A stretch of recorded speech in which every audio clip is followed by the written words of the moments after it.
Bonjour à tous, merci d'être là. Donc pour ma session, arrêtons de tout mettre sur le dos des managers. Euh, Évidemment, pour remercier les sponsors. Non, rigolez pas, c'est vraiment, mettez-vous, c'est une vraie galère de faire un événement. D'ailleurs, les bénévoles peuvent le dire. C'est vraiment un sacré boulot. Moi, je suis très reconnaissant à eux de l'effort qu'ils font. Et bien, effectivement, les sponsors, ça fait partie de l'équation pour que ça soit possible. Donc merci à eux. Moi, si vous ne me connaissez pas, donc je suis Jean-Pierre Lambert, le créateur de Scrum Life, donc avec notamment la plus grande communauté francophone autour du Lean Agile Scrum, avec notamment une chaîne YouTube avec une vidéo par semaine depuis 2017. Si vous ne connaissez pas Scrum Life, je vous invite à regarder une vidéo ou deux si vous êtes à une conférence comme Agile en scène. Je pense que il y a moyen que vous appréciez. Donc voilà, le call to action, allez sur scrumlife.tv. Et j'ai des autocollants. Venez me les demander, sachant que je ne suis pas là demain. Donc vraiment, il faut m'attraper juste après. Voilà. Venez me voir juste après. Ça donnera une excuse pour se parler, un selfie si vous avez envie, ce que vous voulez. On va commencer. Donc, le sujet de cette conf, donc ça part d'un constat partagé avec mes pairs. Alors mes pairs, ça va être tous les gens avec qui j'échange, par exemple au détour d'une conférence, sur les réseaux sociaux. Ou aussi par nos élèves, puisqu'on forme aussi pas mal d'élèves. Ce constat, c'est que les transfos agiles, mais pas que agiles en fait, dans tous les cas, que ce soit transfo produit, DevOps, en tous les cas, il y a une transformation de l'organisation. C'est dur, c'est la merde. Et en fait, souvent, ce qu'on voit, c'est que, alors oui, on arrive souvent à faire des belles choses, et puis quand on s'en va, ça fait pouf. Voilà, le changement, il est rarement suivi dans la durée. Et souvent, on va appeler ça des transformations de façade. Voilà, on a repeint du faux agile. On peut parler de cargo culte. Donc ça, c'est un vocabulaire qui parle entre agilistes, mais pas forcément avec les organisations elles-mêmes. C'est l'idée de ils font comme ça a l'air d'être mieux, donc on va essayer de les imiter sans réellement comprendre les fondements des choses. Et malheureusement, parfois, souvent, on a un peu l'impression qu'on a juste un peu renommé. Voilà, on a pris les différents chefs de projet, MOA, MOE, manager, puis derrière, on a mis du product owner, Scrum Master ou autre. Mais on fait globalement comme avant. Voilà, on a appelé Scrum au lieu de cycle en V, mais on fonctionne comme avant. Et souvent, dans ce genre de discussion, on a souvent envie de dire quelque chose comme « Ouais, c'est la faute au manager, là, si ça bouge pas, si ça tient pas, si c'est compliqué, si c'est dur, si c'est si galère. » Vous voyez peut-être le lien avec le thème « Arrêtons de tout mettre sur le dos des managers ». Alors, avant d'aller plus loin déjà, puisque c'est un ressenti, c'est un sentiment, un constat, mais constat, même quand c'est des vraies choses qu'on vit, c'est quand même vécu sur les quelques transformations qu'on vit individuellement. Donc ça, je m'étais même fait challenger par les gentilles personnes de la communauté avec qui j'avais répété les premières itérations. Du coup, je suis allé voir notre meilleur ami à tous depuis quelques temps. Moi, je l'appelle GPTinou. Et donc, je lui ai demandé est-ce que c'est vrai, est-ce que c'est faux, mais surtout, évidemment, de me donner des références. Parce que lui, son avis, il vaut pas forcément grand-chose. Donc, j'étais très content de découvrir qu'il y a quand même pas mal d'articles. Alors, c'est pas aussi tranché que dire « bouh, c'est la faute au manager ». Mais en tout cas, qui font un lien assez direct entre la notion de leadership et le succès ou l'échec d'une transformation. Voilà, donc déjà, moi, je suis quand même content de me dire que c'est pas qu'un ressenti, que la conf ne tombe pas à l'eau et que j'ai raison de vous en parler. Alors, avant de continuer, déjà, j'aimerais vérifier. Alors, dans la salle... Et si vous êtes manager, est-ce que vous pourriez lever la main, juste pour voir le public que j'ai? Ah, si, il y a quand même un certain nombre, mais c'est pas... OK.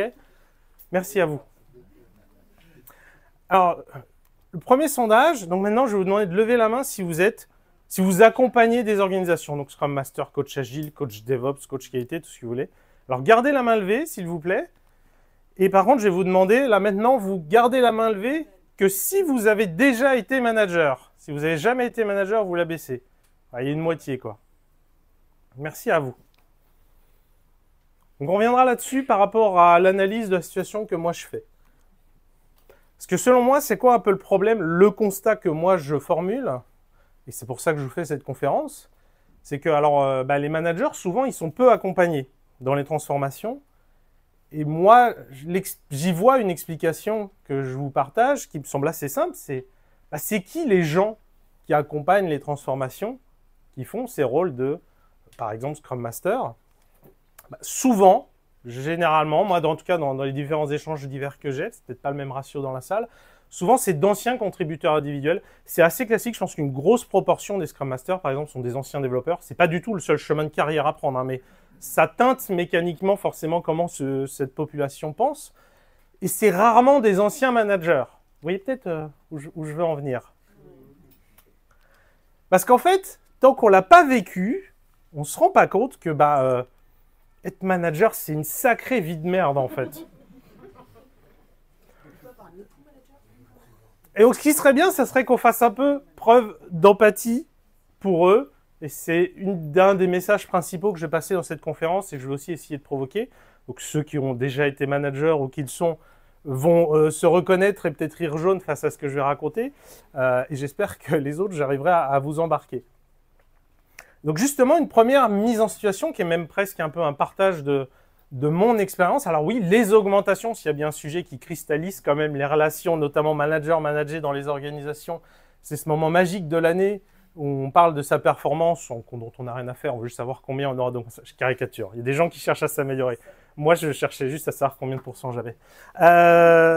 Et en fait, donc là, moi, notamment, comment je l'ai vécu quand je l'ai été, je l'ai notamment été chez Mythic en tant que QA manager, donc manager de l'équipe des QA.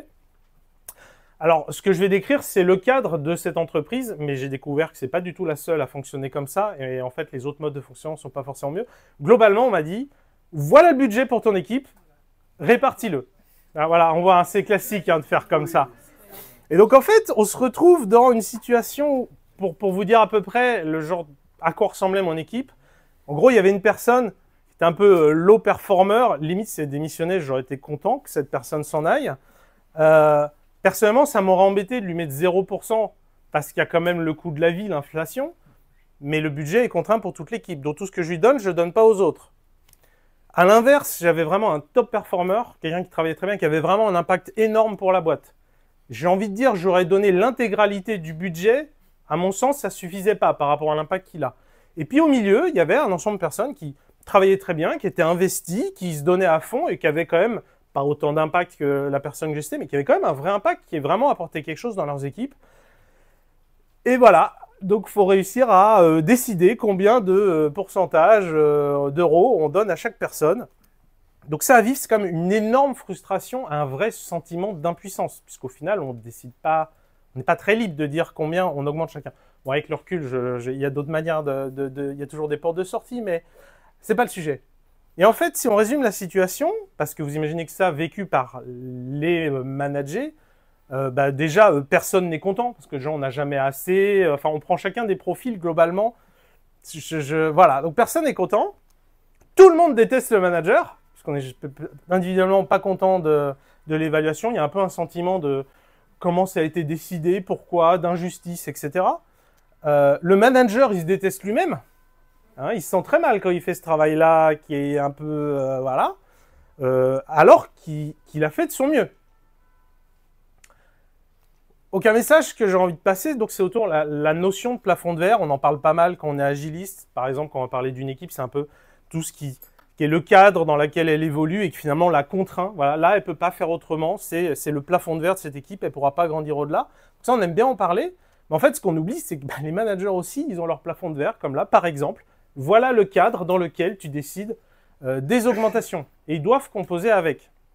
Et quand je dis ça, alors j'ai donné l'exemple d'on a un budget contraint, il y a d'autres variantes. Il y a la variante du l'augmentation, elle est liée à un barème en fonction de l'évaluation. Par contre, on te dit, bon bah si tu as 10 personnes, tu dois avoir que 3 excellents, 3 mauvais, et les autres, ils sont assez bien.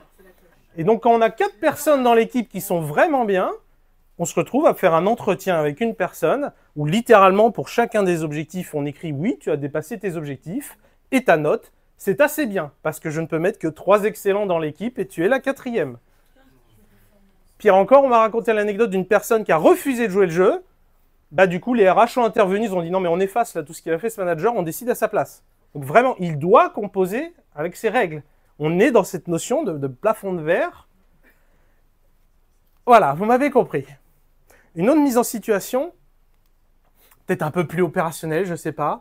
Donc, on va être sur une équipe qui a un fonctionnement type Scrum. Voilà, à chaque cycle de développement, il y a une review avec des clients, des représentants utilisateurs, des sponsors qui viennent. Et dans cette équipe, le manager de l'équipe, il vient pas ou que très rarement. Et donc vous imaginez bien que, notamment vu par le Scrum Master, coach agile de cette équipe ou qui s'occupe de cette équipe, à chaque fois, il revient à la charge, il dit, tu sais, c'est vraiment important, ça aidera à construire la confiance avec l'équipe, faut que tu viennes, faut que tu viennes.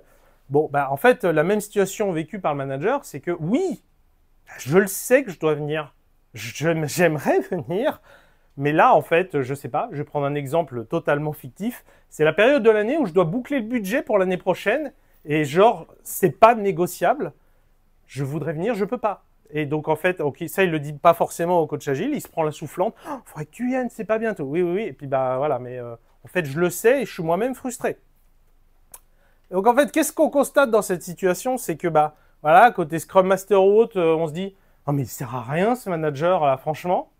Voire même, non, mais c'est un obstacle pour l'équipe. Il joue pas son rôle. Du coup, ça empêche l'équipe de donner son maximum.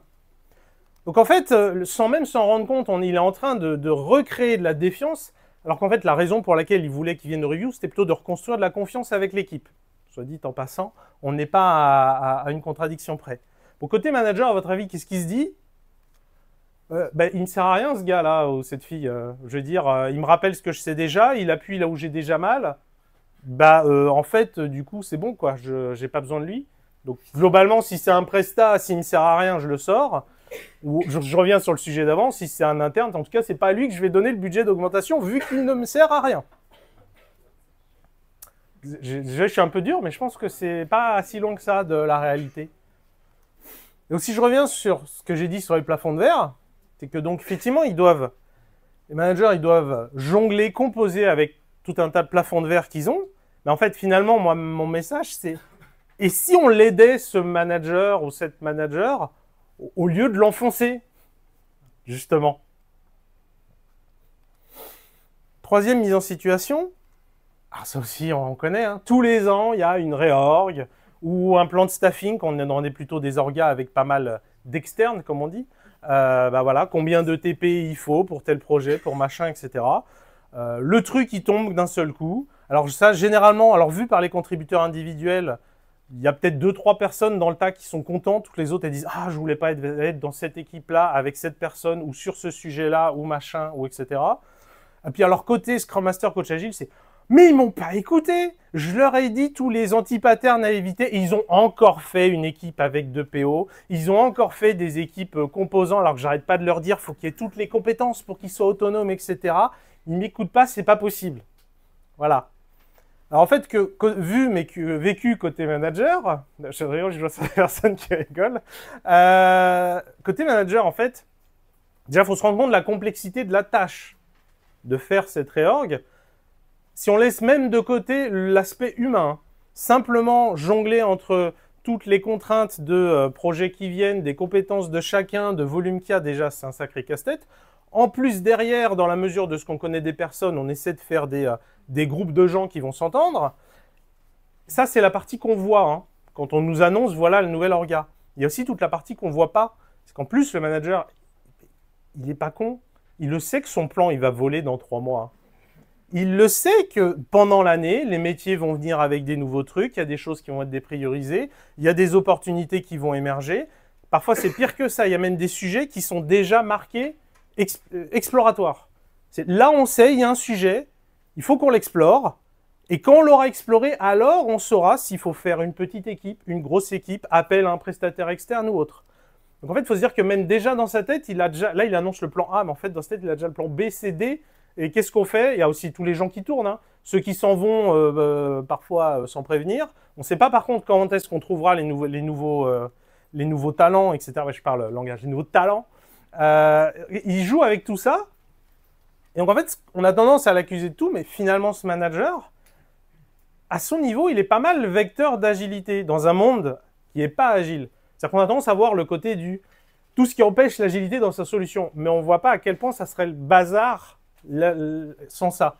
C'est-à-dire que finalement, lui, il arrive quand même plus ou moins bien, comme il peut, en portant tout à bout de bras, à répondre à un monde non prédictible. Encore une fois, il le sait. Qu'en cours d'année, les priorités vont changer, qu'il y a des trucs qui vont tomber, dans un cadre de pensée prédictif. On lui dit, voilà, dis-nous combien il te faut de TP, prévois le budget, organise des équipes, dis-nous qu'est-ce qu'il faudra staffer, là qu'on commence à mettre les RH, etc. Et donc, ils jonglent et tout ça. Donc voilà, j'ai envie de retourner le modèle, rendons-nous compte qu'en fait, l'agilité qu'on arrive déjà à faire, même si elle n'est pas ouf à notre niveau qui visons l'excellence, bah, le peu qu'on arrive à faire, c'est quand même aussi grâce à cette personne. Donc voilà, donc bon, arrêtons de tout lui mettre sur le dos. Donc ce qui va être important, ça va être de prendre du recul sur notre attitude en tant qu'agent du changement, en tant qu'accompagnant d'équipe, d'organisation. C'est quoi l'a priori le plus constructif qu'on peut avoir par rapport aux managers? Donc voilà, je vous propose, je suis convaincu que les managers, ils ont un impact négatif, ou je suis convaincu que les managers, ils ont un impact positif. Ce qui va se passer, c'est qu'il y a notamment pas mal de boucles de feedback, avec notamment le biais de confirmation. C'est que si on est convaincu de quelque chose, mécaniquement, ce qu'on va observer, on va tendance à se focaliser sur ce dont on est déjà convaincu, et on va donc observer ce qu'on cherche. Donc là, on est totalement dans le biais de confirmation. Je suis convaincu que les managers, ils posent problème dans cet orga. Je vais pointer du doigt tous les problèmes, je vais oublier les trucs positifs qu'ils font, et ça va me confirmer sur le fait que c'est eux le problème. Et il y a un autre aussi aspect qui est presque plus insidieux, c'est que notre comportement reflète souvent de manière un peu inconsciente notre propre opinion. Parfois, c'est difficile à quantifier, hein, c'est des éléments de langage, c'est des oublis à une réunion, je ne sais pas, etc.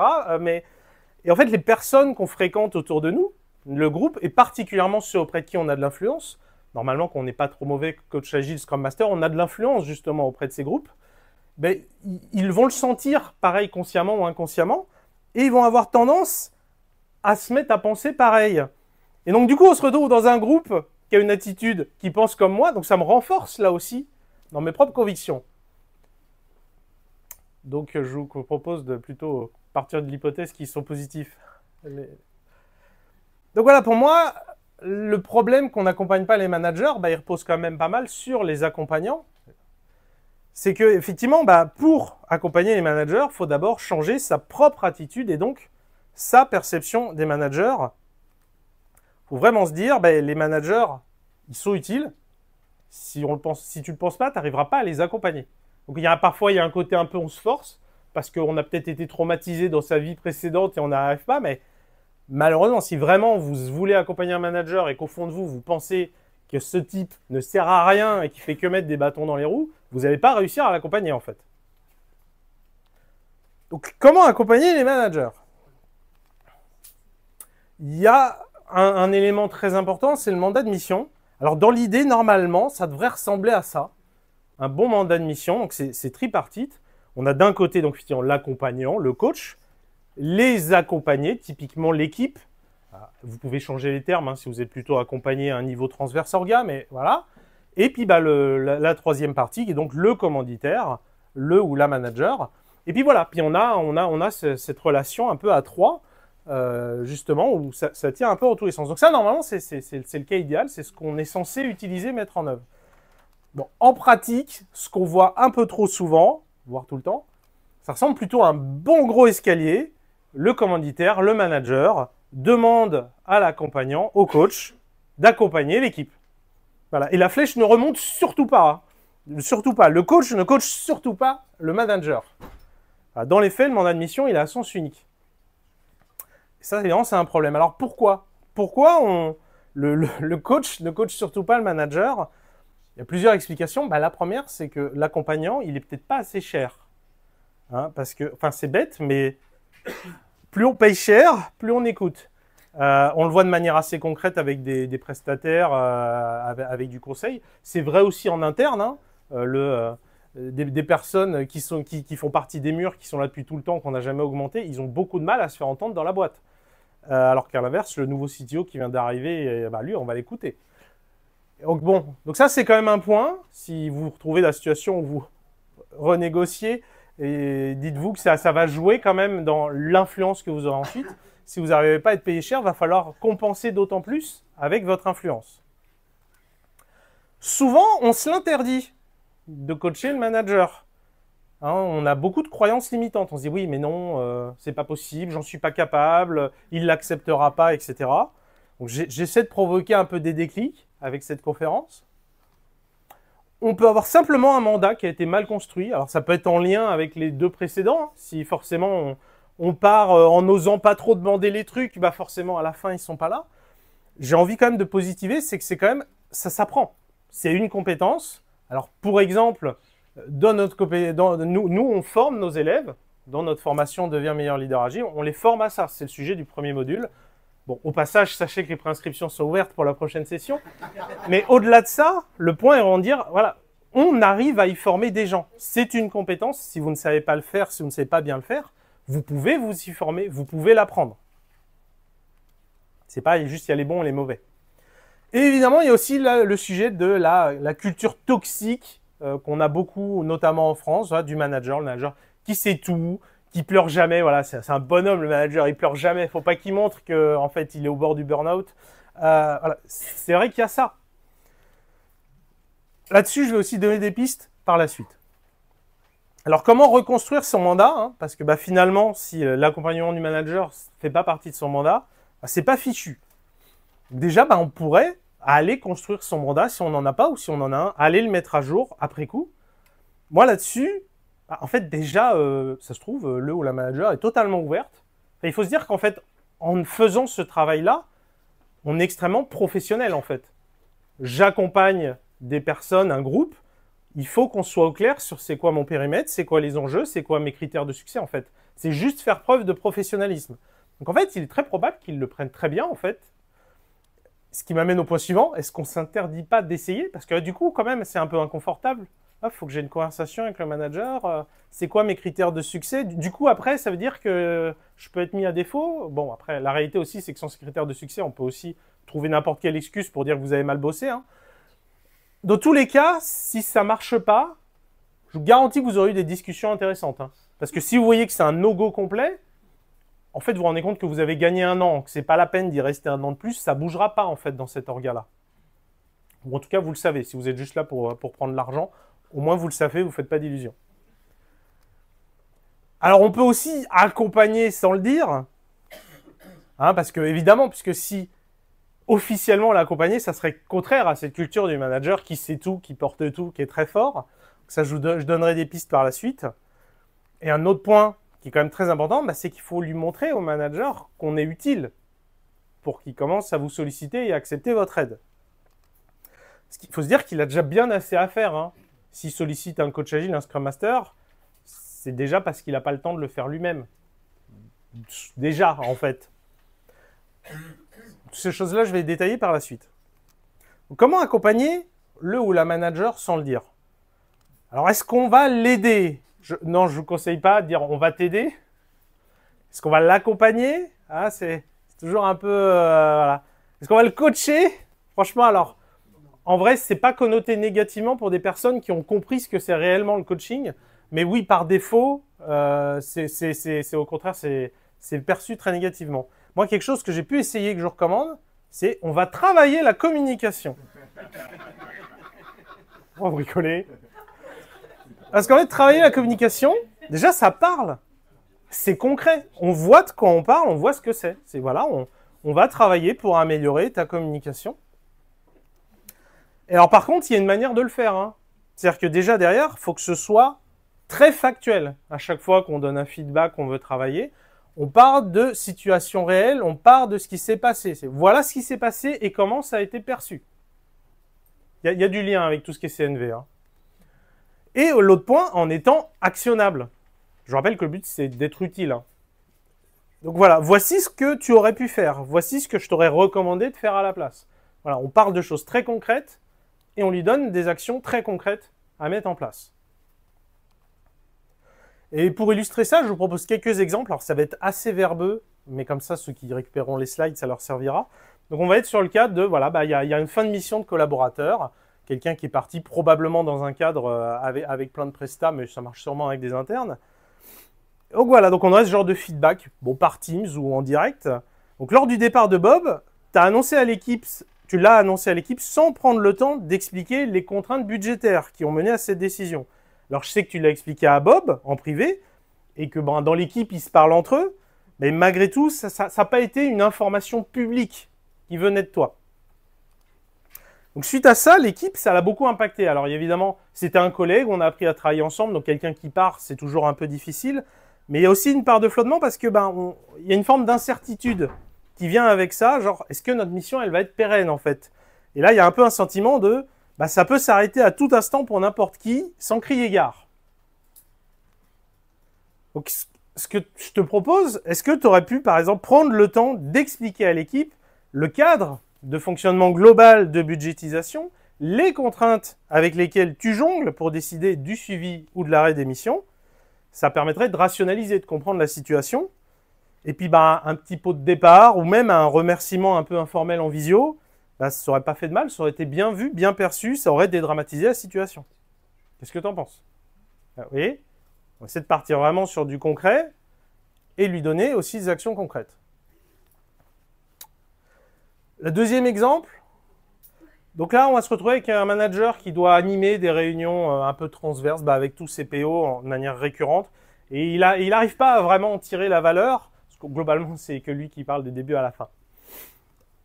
Et donc, on lui donne ce feedback et ce conseil. Lors des réunions avec les PO, à chaque fois, on voit bien qu'ils disent pratiquement rien tant qu'on n'est pas dans les 5 dernières minutes de la réunion. Là, d'un seul coup, ils se libèrent, ça parle beaucoup. Je vois bien que ça te dérange et tu t'en caches même pas parce que le genre de choses que tu dis, c'est « Bon, je vais continuer de parler puisque personne ne parle. » Vous avez peut-être vécu ça, ce genre de personne. Personne très sympathique au demeurant. Donc, je comprends bien que ce genre de phrase, c'est l'expression de ta propre frustration. On l'accepte, sa frustration. On la critique pas. Par contre, il est bien possible que, en faisant ça, ça ait l'effet inverse de ce que tu cherches. Toi, tu cherches à les pousser dans l'action, mais au contraire, ça renforce une dynamique où c'est difficile pour eux de prendre la parole. Donc, si ça te va, moi, je te propose d'expérimenter l'outil suivant, qui justement va servir à activer la parole. L'idée, c'est on va commencer la réunion par un tour de table pour amener tout le monde à déjà prendre la parole une première fois. Moi, j'ai déjà fait ça ailleurs. Ça marche franchement pas mal. Et si tu veux, même les premières fois, je le fais pour toi. Donc là, vous voyez, on part vraiment d'un problème, même d'une douleur que lui ressent. Il veut l'animer ce point, il y a des enjeux derrière. Il n'arrive pas à l'animer, ça le frustre que ça ne se passe pas comme il veut. On lui donne une solution concrète et on se met même à son service. Si tu veux, je vais te l'animer. Vous voyez comment on est son copain après ce genre de choses. Et troisième exemple, alors on est dans une orga où, ça vous arrive peut-être, il y a une entité qui refacture à une autre. Et donc, du coup, on se retrouve à devoir noter très précisément combien de temps on passe sur les sujets. Sujets qui, évidemment, gonflent la plupart des opérationnels. Donc, les équipes, elles ont beaucoup de mal avec le suivi du temps passé sur chaque sujet qu'elles doivent remplir. Alors, de ce point de vue-là, ce matin, tu as fait un rappel, et ça, c'est une bonne chose.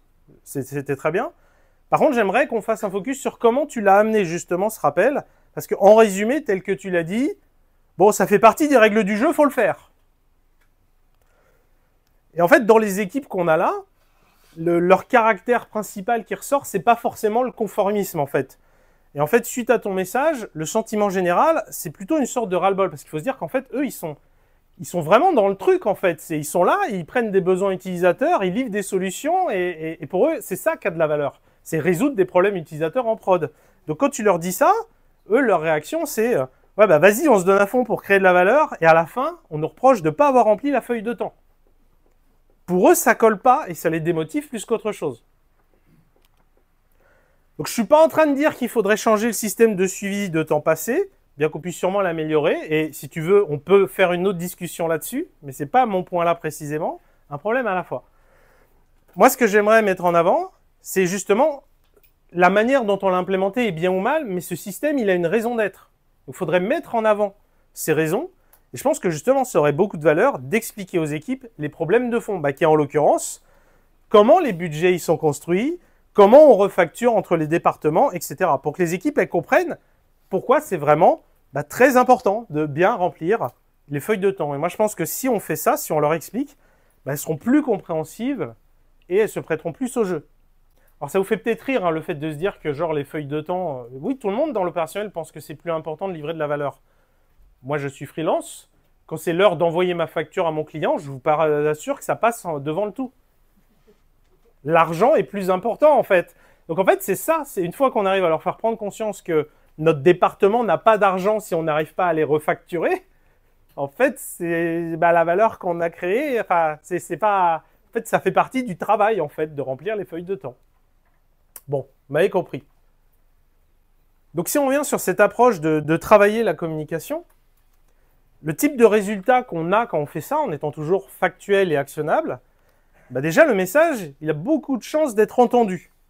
Et on se retrouve à avancer ensemble plutôt que de s'opposer. C'est comme le truc, hein, si vous voulez aider quelqu'un et qu'on s'oppose, ça va être compliqué.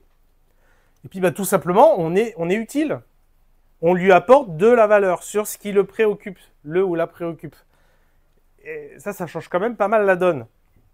Parce que si on en revient à comment élargir son mandat, quand on est effectivement utile et qu'on apporte de la valeur sur ce qui préoccupe déjà le ou la manager, alors du coup, là, on commence à construire de la confiance, en fait.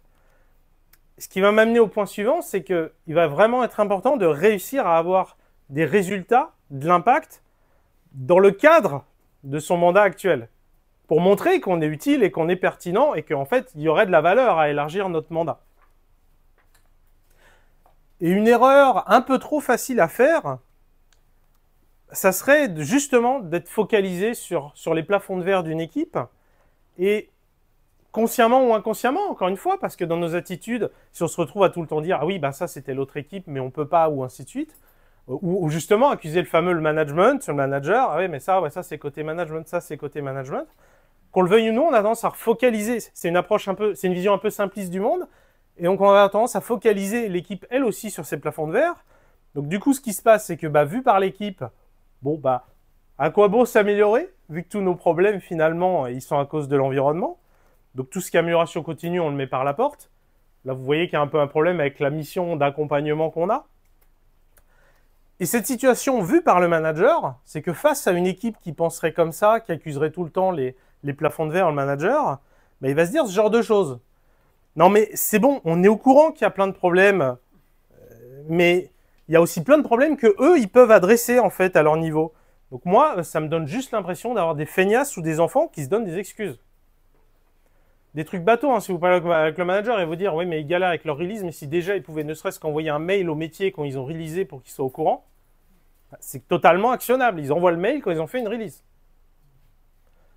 Après, on a d'autres problèmes, mais oui, pour lui, c'est évident qu'on peut faire des choses. Et donc forcément, le manager, s'il commence à penser ça de l'équipe, quand on va le voir, quand il dit « Non, mais tu sais, l'équipe, il faut lui donner plus d'autonomie », lui, il voit l'équipe comme des gens qui ne sont pas autonomes, responsables. Donc non, il ne va pas leur donner de la confiance et plus d'autonomie. Et je reviens sur ce que j'ai dit plus tôt. Le manager, il a ses propres plafonds de verre et c'est son quotidien de jongler avec. Donc c'est pas évident non plus pour lui d'imaginer pourquoi les équipes, ça serait différent. Pourquoi elles, leur plafond de verre, elles ne vivraient pas avec. Parce que moi, ma vie, c'est de vivre avec. Alors je ne suis pas en train de dire qu'il faut vivre avec le monde tel qu'il est, qu'il ne faut pas l'améliorer. Mais encore une fois, il faut faire attention à cette posture un peu simpliste qu'on peut facilement prendre si on ne fait pas attention. Donc c'est pour ça qu'il va vraiment être important de réussir à avoir des résultats au niveau des équipes dans le cadre qui leur est donné. Et là-dessus, une activité qui me semble importante à connaître, c'est les cercles d'influence. Il y a bien sûr un Scrum Live sur le sujet que vous pouvez retrouver sur la chaîne. On vous le présente un peu plus en détail. Donc ça se structure autour de 3 cercles, 3 disques concentriques pour identifier, ça fait un peu comme une cible avec la zone de contrôle au milieu, la zone d'influence au milieu. La zone de préoccupation à l'extérieur et la zone d'influence en intermédiaire. Donc à quoi ça peut ressembler quand on va faire ce genre d'activité avec une équipe? Par exemple, dans les préoccupations, il va y avoir des choses qui sortent comme « Ouais, mais cette boîte, on est là que pour faire de la thune, moi ça ne me motive pas. » Qui a une vision purement financière. Ça arrive, c'est des choses qui arrivent. En fait, quand on est au niveau d'une équipe, je ne suis pas en train de parler au niveau du COMEX, on est dans la zone de préoccupation. On ne peut rien y faire. On ne peut que l'accepter. Et en fait, de montrer à l'équipe que on ne peut que l'accepter, ça va permettre de développer le lâcher-prise pour justement se concentrer sur les choses qu'on peut faire bouger. À l'inverse, dans la zone de contrôle, alors ça peut être des sujets, là j'ai mis des trucs autour de la qualité, on pourrait travailler un peu autrement, faire une revue de plus, gérer les choses. L'exemple que je disais, envoyer un mail quand on a fait une release, etc. Donc là, de faire ce type d'exercice, ça va permettre aussi d'aider l'équipe à découvrir ou parfois redécouvrir des actions qu'elle peut faire à son niveau. Et puis un exemple d'action qui serait dans la zone d'influence, ça serait l'équipe elle se plaint. Régulièrement, il y a des sujets plutôt techniques qu'on veut faire et ils sont jamais priorisés. On nous dit toujours non, pas ça, on n'a pas le temps, faut travailler sur autre chose. Et en fait, la simple discussion de se dire c'est dans quelle zone, et ils seraient capables de dire c'est dans la zone de préoccupation. On va leur dire ben en fait non, on peut les influencer en fait. Ils prennent quand même leurs décisions sur la base des arguments qu'on leur donne. Et en fait, de savoir que c'est dans la zone d'influence, ça nous amène à développer des stratégies d'influence. Ben là, par exemple, bah, faut peut-être arrêter de parler de la tech, mais quand on leur parle d'un sujet tech, leur parler de l'impact pour le business. C'est une stratégie d'influence, justement, comment on va les voir. Donc, quand on fait ce genre de choses-là et qu'on arrive à effectivement avoir une équipe qui a des résultats, bah, ça veut donc dire qu'en tant qu'accompagnant de cette équipe, on est quelqu'un de pertinent, de compétent, qui fait du bon travail. Donc mécaniquement, on nous range dans la case allié, allié du manager. Et là, ça commence à ouvrir pas mal de portes. De fil en aiguille, on se retrouve à discuter de sujets plus stratégiques, organisationnels, de dynamique peut-être entre le manager et puis ses collatérales ou son propre responsable, etc. Parce que ben, on est marqué comme quelqu'un d'utile qui aide. Pour conclure, les points que je résume. Donc, si vous n'aimez pas les managers, faites comme si. Voilà. Développer de l'empathie pour les managers, c'est vraiment un système au sens de la systémie et ils sont souvent beaucoup plus victimes eux-mêmes du système qu'ils n'en sont responsables, même si encore une fois c'est la systémie. Et évidemment qu'ils entretiennent le système, mais voilà, c'est beaucoup trop simpliste de juste dire bah, que c'est de leur faute eux-mêmes, ils se prennent vraiment beaucoup dans la tête. Il faut avoir des résultats dans le cadre qu'on nous donne pour démontrer notre pertinence et pouvoir faire bouger le système. Alors pour autant, il faut aussi se dire que la plupart des limites, on se les met soi-même. On en revient sur les croyances limitantes. Il y a aussi plein de choses qu'on peut faire quand on commence à vraiment gratter le fond des choses. Il y a plein de choses qu'on s'interdit. Donc, le mandat de mission, j'en ai parlé, je remets une couche. C'est fondamental. Et donc il faut aller chercher ce mandat et justement en étant factuel et actionnable pour être utile, pour commencer à créer cette relation. Voilà, je vous mets le petit rôti express et il reste quelques minutes pour les questions. Comme vous voulez.